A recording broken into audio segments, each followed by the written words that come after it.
భారతం తెలుసుకున్నాము. ఫస్ట్ వాళ్ళ ఫ్యామిలీ గురించి తెలుసుకుందాం.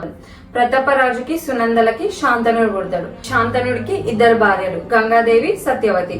గంగాదేవికి శాంతనుడికి దేవవ్రతుడు పుడతాడు, అంటే భీష్ముడు. తర్వాత సత్యవతికి శాంతనుడికి చిత్రాంగదుడు, విచిత్ర వీర్యుడు, వ్యాసుడు కూడా పుడతాడు. కానీ సత్యవతికి పరాశర మునితో వ్యాసుడు పుడతాడు. అది మహాభారతం రచించిన వ్యాసుడు. చిత్రాంగదుడు కొన్ని రోజులైన తర్వాత చనిపోతాడు. విచిత్ర వీర్యునికి ఇద్దరు భార్యలు, అంబిక, అంబాలిక. అంబికాకి ధృతరాష్ట్రుడు పుడతాడు, అంబాలికకి పాండురాజు పుడతాడు. అక్కడే ఉన్న దాసికి విదురుడు పుడతాడు. ధృతరాష్ట్రునికి గాంధారితో పెళ్ళైతుంది. గాంధారికి ఒక వరం వల్ల 100 మంది పుడతారు.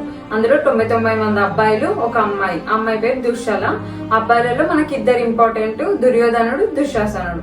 పాండురాజుకి ఇద్దరు భార్యలు, మాదిరి, కుంతి. కుంతికి ధర్మరాజు, అర్జునుడు, భీముడు, వీళ్ళు ముగ్గురు పుడతారు. మాదిరికి నకులుడు, సహదేవుడు, వీళ్ళు పుడతారు. వీళ్ళు ఇంపార్టెంట్. ఇంకా వీళ్ళ భార్యలు ఇంకా చాలా మంది ఉన్నారు. ఇంపార్టెంట్ తెలుసుకున్నాం. ఇంకా ముందు స్టోరీ వింటుంటే మీకే అందరు తెలుస్తుంది.